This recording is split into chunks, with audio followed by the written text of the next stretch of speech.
Liver lesion. Let us deliver some liver lesions. Case 1, 73-year-old male, ascites, hepatitis B serology positive. So what will be your working diagnosis? Josephine.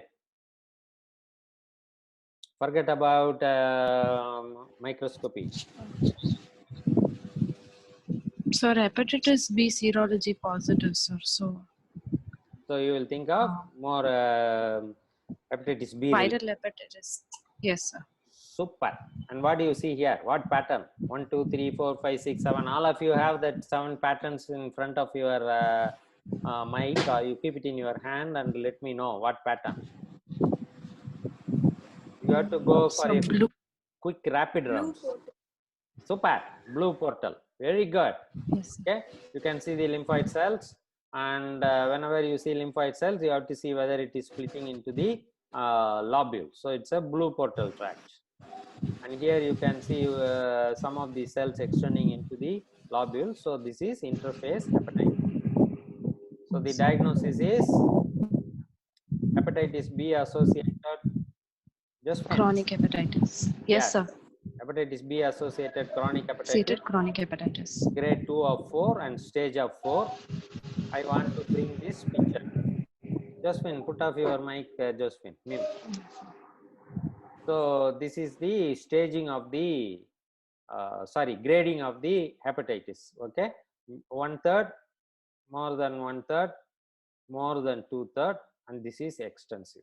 Okay, minimal, mild, moderate, severe. Keep this picture. This picture is very, very important to grade the grade the hepatitis activity. And this is for fibrosis. Okay, so portal fibrosis with mild extension. Here it is more like portal to portal, and here it is bridging portal to portal and portal to central. So there are 4. This is very important for staging, grading and staging. This table you please remember. So this is again case 1, just to showing the blue portal tract with the minimal spillover to the thing. And the biliary ductular damage, you can see the bile duct and the lymphoid cells are infiltrating into the bile ducts. Okay, again blue portal tract. Case 2, jaundice in 32-year-old male, negative serology, native medication plus. What do you think, Suman? Yes, sir. What do you think? Rapid fire. This also looks like a blue pattern because there are infiltrates. Super. And what is here? And there is cholestasis. Very good. What history is there? Remember native medication histories, we have to think Super. of drug-induced any liver injury. Yes, DILI, drug-induced liver injury, DILI. Okay, so that's what you have to think, cholestasis. So the answer is cholestatic liver due to native medications. Third case, Jayalakshmi, are you there? Sir. 9-month girl with cholestatic liver enzymes, no lesions in radiology, 9 months. What do you think? What do you see here? They have enlarged, sir, they're not normal. Yes, and can you call it giant cell? Yes. Yes, sir. Giant cells are there. Whenever you see giant cells, architecture lobular disarray, what pattern will it be? Biliary. Differential diagnosis is biliary atresia and biliary atresia and neonatal cholangiocarcinoma. Pattern 2 Bubbly because of cholestasis. Bilious portal tract. Yes, sir. But I mentioned no lesion in the radiology. So what do you think? What do you favor now? Differential diagnosis is biliary atresia and neonatal hepatitis. But there is no atresia. So what is the diagnosis? Neonatal hepatitis, sir. Neonatal hepatitis. Yes. See the cholestasis and see the giant cells, intrahepatic cholestasis. Giant cells. Yes. Okay. So very simple. Yes, so the diagnosis is neonatal hepatitis. And what stain will help you microscopically? Reticulin stain. Okay. Remember this table. Reticulin stain alterations are seen in case of neonatal hepatitis, whereas in biliary atresia there is no alteration. Severe cholestasis, again it's a radiological diagnosis. We are going to case 4. Paitra, are you ready? Yes, sir. I will start writing the name, otherwise I will calling the same people. What do you think, Pavitra? Here, history, LKM antibody. What is LKM? Liver kidney Liver kidney. microsomal antibody. Okay, so what do you Yes, sir. think? Come on. Billis portal track second pattern 2, sir. Pattern 2, where is cholestasis? What is here? And forget about the microscopy. With this history, what do you think? Where LKM antibody will be positive? See, remember that etiology ABC Minto. In ABC Minto, where LKM will be positive? Anilia. Autoimmune. Avladhan, autoimmune. Okay. So this is cholestasis. Cholestasis is there, I agree. But with the history, you have to think. Remember, without history, it is only just interpretation. Here it is cholestatic liver. But what are the causes of cholestasis in ABC Minto? You have to go one by one. Okay, Pavitra? Yes, sir. Then because of that history, it is autoimmune hepatitis. And when you refer to the table of 3 types of autoimmune hepatitis, this will fall under type 2. What are all the other things you need in scoring the autoimmune hepatitis? You need serology of all the antibodies and the titers. You need immunoglobulin level. You need viral serology negativity, and you need morphological changes. These are all the 4 changes you have to remember, and you have to score them, and the score has to come more than 7. Then only we can say diagnostic of autoimmune disease. Everybody understand? Yes, sir. Super. Case 5, abnormal liver function test in health checkup in a 73-year-old diabetic. Paul, what do you think, Paul? Forget about pathology with the history.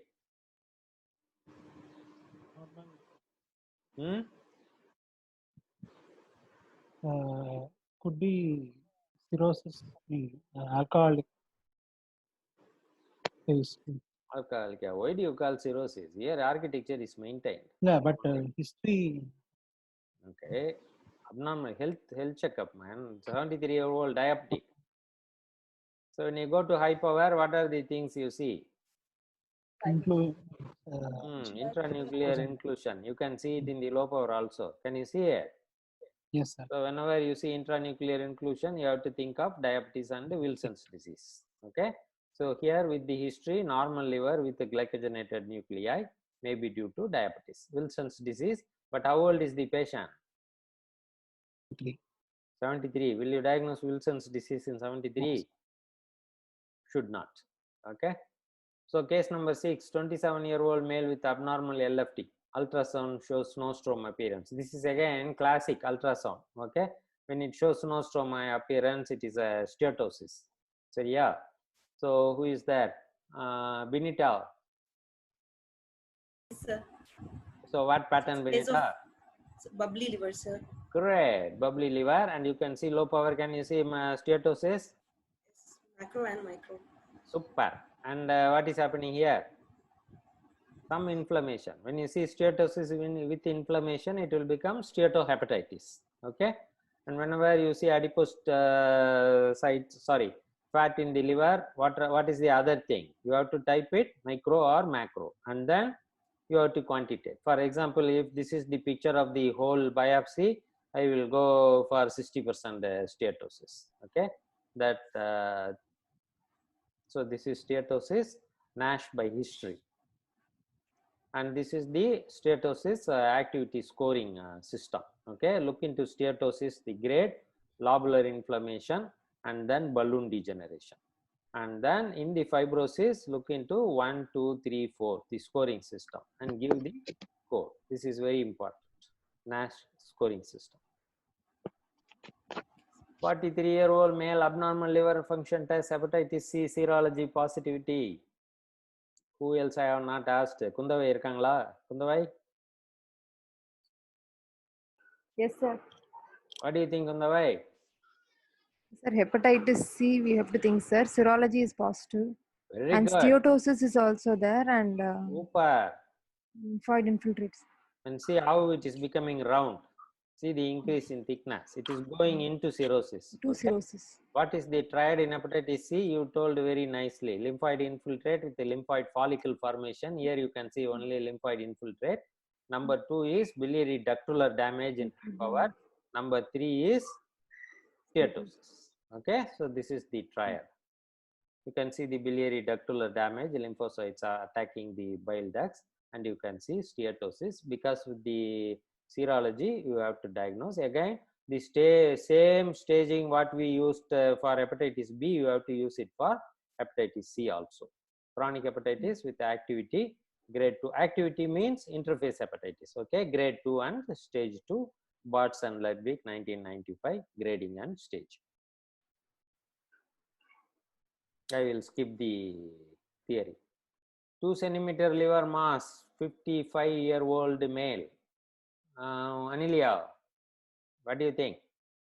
Liver mass, so directly it will come into what group? Pattern?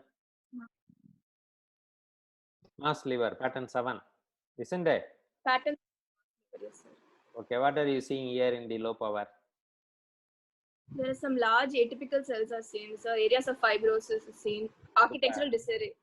Super, super. Here, what do you think? What do you think about these giant cells? Remember, I told you, whenever you see some giant cells, you have to think of one normal cell.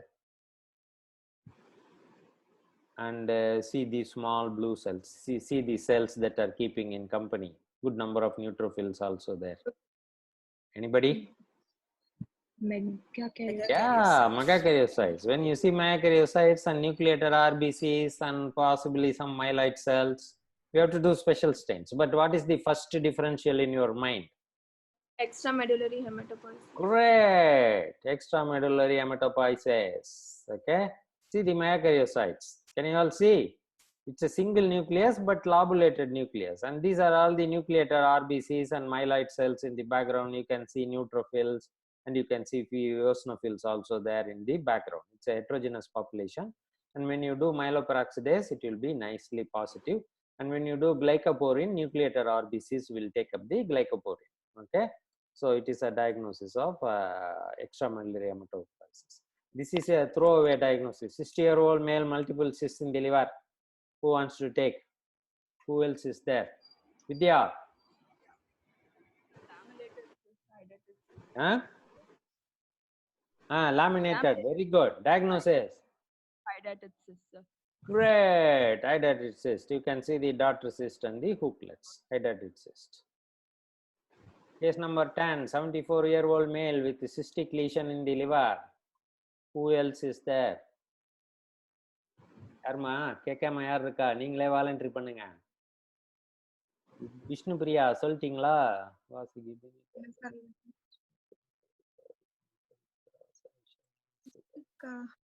அநேகமா எல்லாரும் முடிச்சுட்டாங்க. திரும்பி let us start with the second round. Suman, what do you think, Suman? Oops, sorry. Which pattern will this fall under? So cystic lesion, so it could be a mass lesion, pattern 7. Super. Then the cyst is showing this type of epithelium. It's a 74 Cuboidal low. cuboidal epithelium and multiple cysts throughout the liver. Okay, this is the high power lining epithelium. Can you call it IPMT or mucinous cystadenoma? That's one of the DD, isn't it? It will be single, whole liver won't be involved with the cyst, and they will be more tall columnar cells. Whereas here, flattened epithelium. Yes, they look more mesothelial cells, isn't it? So the diagnosis is polycystic liver disease. Polycystic liver disease. Okay, and remember this table: congenital hepatic fibrosis, polycystic kidney disease can be associated with it. Caroli's disease, Caroli's syndrome, von Weinberg complex, and polycystic liver disease associated with autosomal dominant polycystic kidney disease. Okay, super. 3-year-old boy, 12 centimeter liver mass. Benita. Hepatoblastoma, sir. Super, ma. What pattern you will see here? Fetal type. Fetal and trabecular pattern. Okay, and whenever you see trabecular, it is more like macrotrabecular or microtrabecular. This is more like macrotrabecular pattern. Okay, nice macrotrabecular pattern. Hepatoblastoma fetal type, trabecular type. Again, this is the classification you have to remember. Epithelial type, mixed epithelial and mesenchymal. In the epithelial, fetal, embryonal, mixed embryonal, fetal, macrotrabecular, small cell and differentiated, with the teratoid and without teratoid in epithelial and mesenchymal. Super. 70-year-old male with multiple vertebral lesions. This is in the vertebra. Please remember. Okay. So, Paul, what do you think, Paul? Metastasis, sir. Super. See, usually people talk about metastasis in the liver, but just for a change, I want to talk about metastatic liver in the vertebra. Okay. What do you think? If you see it in the liver, under what pattern will you put? Normal liver, because it will exactly look like normal liver, only the bile ducts will be absent. If it comes with a big mass, then you will put it in the mass liver. Okay. So, mass liver or normal liver. See the sinusoidal pattern. Can you all appreciate the sinusoidal pattern? And the thickness of the hepatic plate is more than 2 cell thick. So, this is a hepatocellular carcinoma. So, will glypican or hepa be useful in this condition, Paul? Yes, sir. Yeah, in the vertebra it will help, but if it is in the liver, will hepa differentiate adenoma from hepatocellular carcinoma? No, sir. No. No, What ISC will help you? Glypican. Okay, glypican is supposed to be positive in malignant hepatocellular carcinoma, negative in the hepatic adenoma. So these are all hepatocellular carcinoma. They will look like normal liver. So the diagnosis is metastatic, well differentiated hepatocellular carcinoma. This table we already talked about. Okay, next case, non-cirrhotic liver in 58-year-old male with 8 centimeter mass. Vishnu Priya. Sir. Under what pattern will it come, ma? 8 centimeter mass. 7 mass lesion. Super, ma. Pattern 7. Okay. So what are you seeing here? The arrow. Fibrosis. Super. What are you seeing here? Tumor, isn't it? Tumor, fibrosis. Tumor, fibrosis. Normal liver tissue. So what do you think? And these tumor cells, are they looking like oncocytes?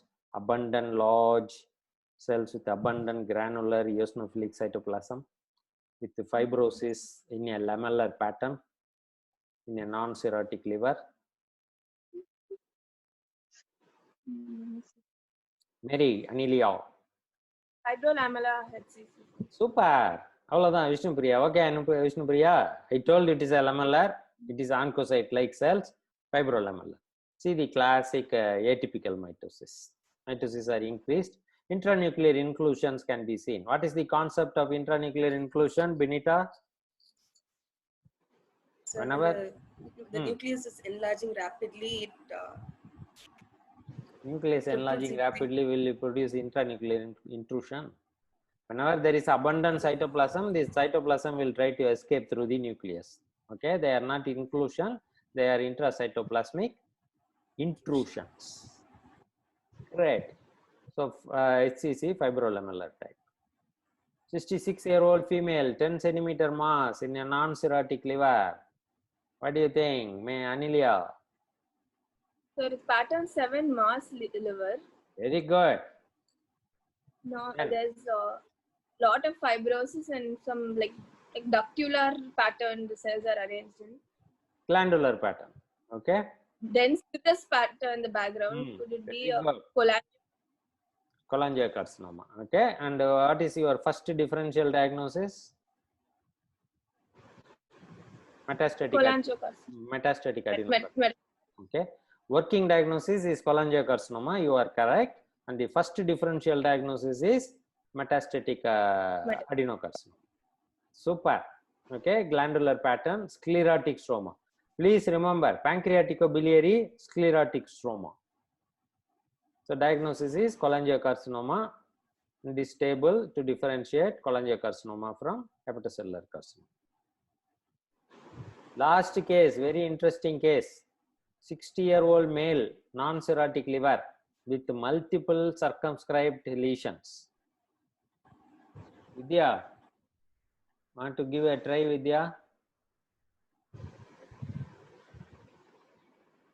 Oops. It can be metastasis, Super. Why?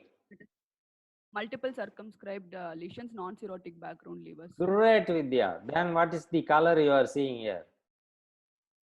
Pigment deposits are there. Very good. So what metastasis? Melanoma metastasis. Correct. Okay. So see the pigment, and don't go only with the pigment. Look for the prominent nucleoli. Okay. This pigment can be a melanophage also. Okay. So go for morphology. Look at the plasmacytoid cells. Some cells are spindled out, and can you all see the plasmacytoid cells? And look at the fine pigment within the tumor cell. In melanophages, it will be very coarse melanin pigment, whereas in tumor cells, it will be very fine melanin pigment. Okay, so it is metastatic melanoma. From which site? Remember, I told you, from one site it first comes to the liver. Ocular melanoma. Very good.